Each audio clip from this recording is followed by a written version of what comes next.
Hi, my friends. Welcome back, and thank you for joining your girl, BTWANNAB, for another episode Behind the Walls.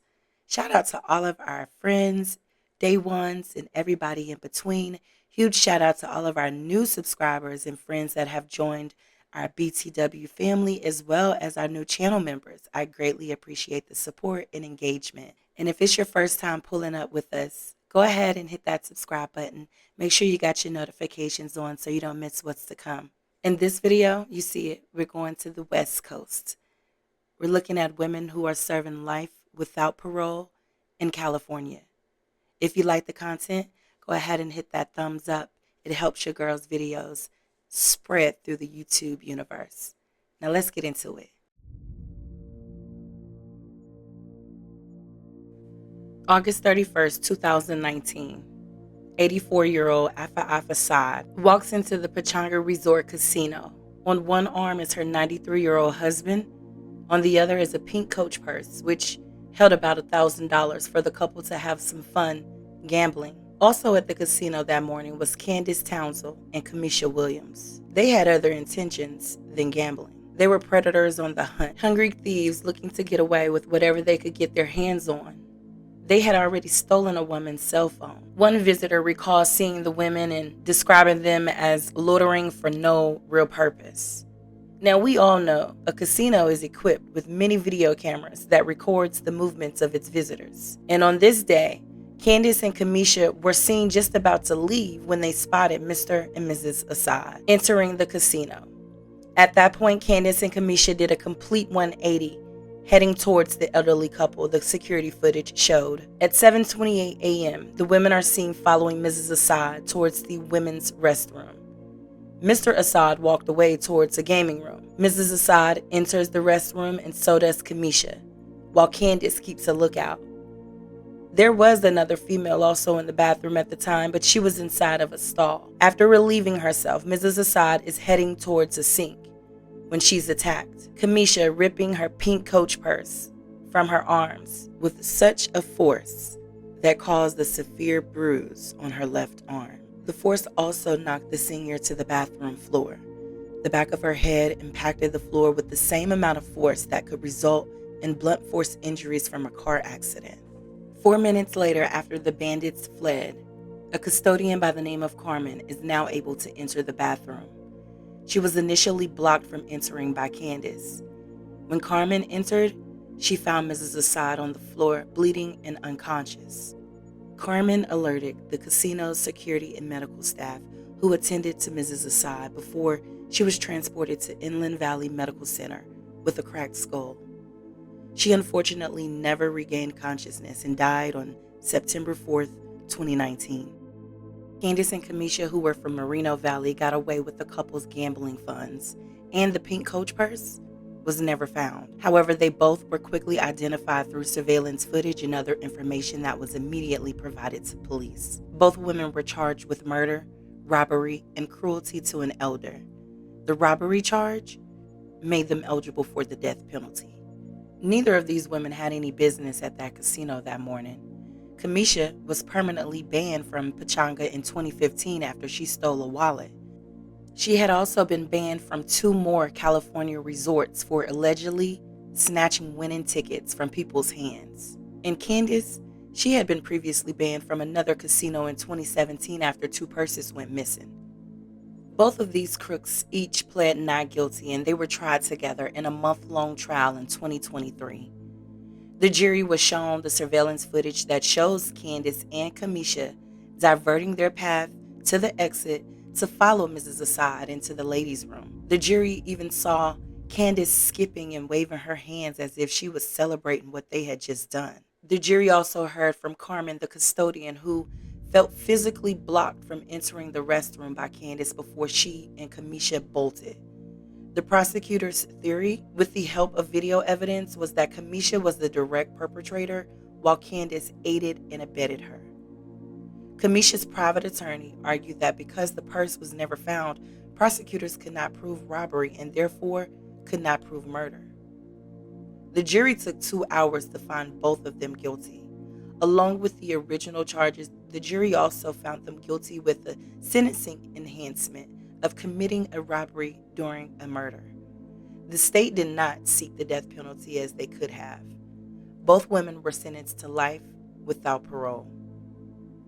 In a statement read to the court by her private attorney, Kamisha, the sister of a professional basketball player, said she didn't kill anyone. I am so sorry for your loss. I have been praying for you and your family every day. I am not responsible for the death of Mrs. Assad. Although the courts have found me guilty of the charges, we all know the truth, and that there is one judge, and that is God, and that He knows the truth.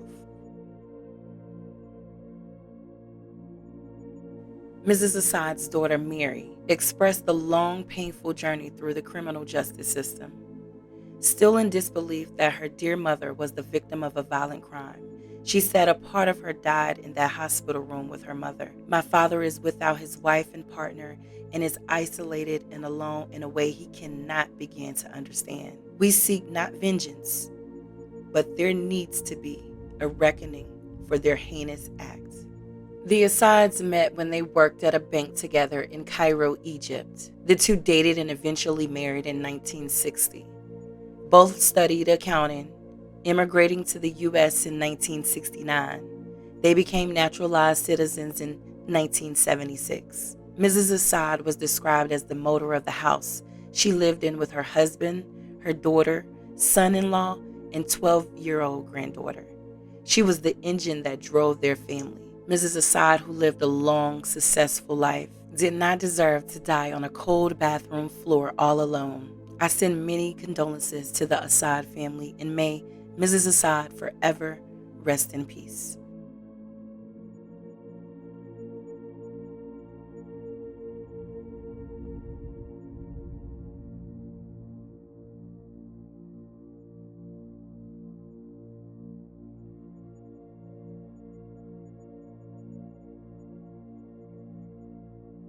Carol Coronado began serving 3 sentences of life without parole on February 10, 2016.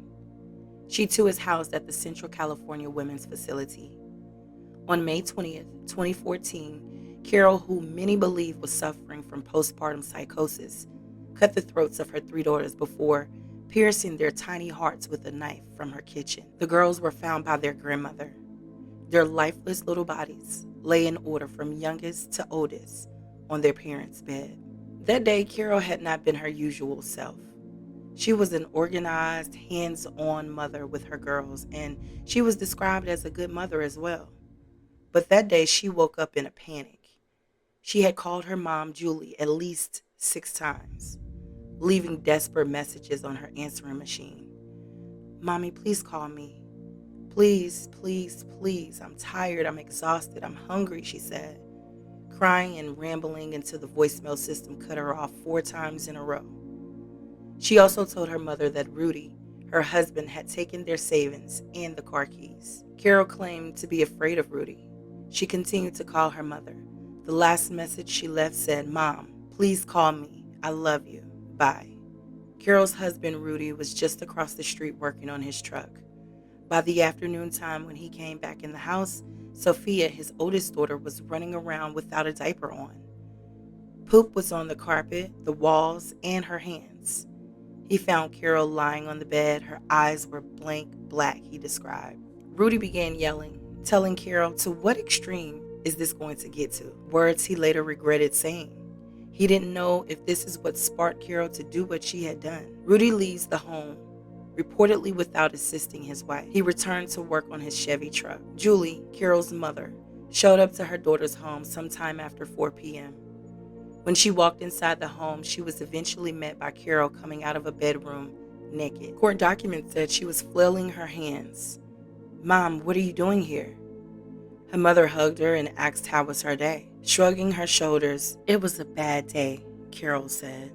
Julie looked into the bedroom and saw the bodies of her granddaughters lying on the bed. She asked, "What's the matter with the girls?" Carol then held up a knife. Her mom grabbed her hand and took the knife before running out yelling at Rudy, who was still across the street. "She killed the girls." Julie and Rudy ran into the house. The bedroom door was locked. They kicked the door open. Carol, still naked, was standing in the room. She ran around the bed and hopped on it, crouching over her daughters' bodies, waving her hands over them in a protective manner, and shook a knife at Rudy and Julie while saying, come on," before she stabbed herself in the chest. Julie goes back outside to call the police. Police arrived to find the 30-year-old mother of three lying on the bed next to her daughters' heads. She was still naked and covered in blood, staring at the ceiling, showing no emotion. She did not respond to the officer's commands to step away from the bed. There were 3 kitchen knives and a pair of scissors lined up next to each other on the kitchen counter. 2 of the knives were still bloody. A bloody knife was lying on the floor between 2 cribs in the bedroom. Near the girls was a bloody hammer. There was also a bloody knife underneath the bedding. The oldest, Sophia, suffered 2 sharp force injuries to the front of her neck and 1 to the left side of her chest, as well as abrasions to the upper left side of her neck and chest. Yasmin, the middle child, suffered 4 sharp force injuries to her neck and 1 to her left chest. She had defensive wounds on her hands, 2 blunt force injuries upon her scalp, and bruises on her legs. The infant, Xenia, suffered 3 sharp force injuries to her neck and 1 to her chest. A bloody cross was drawn on the chest of each girl. Carol was eventually taken to the hospital for her self-inflicted stab wounds, one which punctured her lung. After her treatment, she was taken to jail where she was kept on close watch for 21 months to ensure she did no further harm to herself. Carol and Rudy had been married for 5 years. At times during their relationship, Rudy would get angry with Carol and yell at her for not cleaning the house good enough. A year before the tragic events of May 20th, Carol reportedly became fed up with Rudy and moved into her sister's home with her 2 oldest daughters. The baby wasn't born yet. 10 days before the girls' deaths, Carol told her mother that Rudy asked for a divorce. On September 22nd, 2014, Carol was indicted by the grand jury on 3 charges of first-degree murder and 1 count of attempted murder in reference to her mother. The whole time while in custody and undergoing evaluations, Carol said she didn't know what was going on or what had happened. When her case made it to trial in 2015, she was still not much help to her defense attorney, whose strategy was an insanity defense. Carol also waived her right to a jury trial and chose to have a judge decide her fate. Claiming she didn't remember anything from the day of her daughter's deaths was the biggest weakness in her defense. To be found insane, Carol would have to prove that she didn't know what she was doing was wrong. But Carol says she didn't know what she was doing at all. She had no explanation for why she did what she did, not even a psychotic explanation that her babies would be better off in heaven. The prosecutor, Emily Spear, said Carol's motive was revenge. She said Rudy was a jerk, leaving Carol in charge of 3 little girls with no help. She said Carol had had enough and decided to get back at Rudy by taking the lives of their daughters, calling this a crime of rage, of desperation, but not delusion in her opening statement. While the state viewed Carol's actions as revenge, her defense argued that there were symptoms of psychosis. She pointed to statements Carol gave detectives hours after her arrest. When asked if she killed her children to get back at her husband, Carol said, "If that's true, do I get a better deal?" When the detective asked her, "What do you need from us in order to tell us what happened?" Carol responded, "Bedpan." Throughout her trial, Carol said she thought her children were still alive. "I literally kept looking for my children, having delusions that they were on the other side of that door, that they were going to walk in at any moment and I would be able to hold them," she said in an interview from prison. It was her lawyer who told her the specifics of what happened to her daughters. Prosecutors also alleged that Carol had intended to kill her husband, but her mother interrupted the plan. Rudy also took the stand during the trial and testified that he and Carol had a good relationship but would sometimes fight. At times, when he was angry, he threatened divorce. He testified that his wife was acting weird in the days leading up to the day of the murders. She shut off the power to the house, abruptly jumped on Rudy's chest while he was lying on the couch, and rambled a lot. She had difficulty sleeping. On the morning of the murders, Carol woke up screaming. Rudy immediately called her mother and told her that Carol was acting abnormal. He then went outside, leaving Carol with the children. He described how he had run inside the home and saw his daughters lying on the bed with Carol behind them holding a knife, and how Carol looked at him and told him she loved him before she stuck a knife to her chest. 2 different psychiatrists evaluated Carol days after the crimes. The first was on May 23, 2014, when she was still in the hospital under treatment for the stab wound. She was very confused. The doctor diagnosed her with major depression, severe, recurrent with psychotic features, and prescribed an antipsychotic medication. The following day, the second doctor also stated Carol was very confused and her thought process was very impaired. She was diagnosed with psychotic disorder not otherwise specified, which is an umbrella diagnosis that encompasses any sort of psychiatric disorder where the person is not in touch with reality. That doctor increased her dosage of her antipsychotic medication. Carol was also interviewed by Dr. Diane Barnes, a psychologist and therapist with expertise in postpartum psychosis. During the interviews, Carol shared that she had been inappropriately touched multiple times as a child and started hearing voices from the age of 5. On the day of the murder, she experienced visual and auditory hallucinations, suggesting she should kill her children. She had no memory of killing her children, only of stabbing herself. Dr. Barnes diagnosed Carol with major depressive disorder with psychotic, catatonic features, and peripartum onset. It was Dr. Barnes' opinion that Carol was psychotic at the time of the crimes. The prosecution called Dr. David Spicer, an obstetrician and gynecologist who saw Carol approximately 8 to 10 times with her second and third pregnancies. He testified describing her as an extremely happy individual. Carol's primary care physician also took the stand. He had actually seen her a week before the killings, and she appeared to be her usual cheerful self. Dr. Gordon Plotkin, a psychiatrist who interviewed Carol 3 times, beginning 8 months after the crimes. He opined that she did not have a major mental disorder, but rather there are times she may have been mildly depressed. Dr. Plotkin concluded that Carol understood the nature and quality of her acts at the time of the crimes. She understood what a knife was, who her children were, and that stabbing her children would kill them.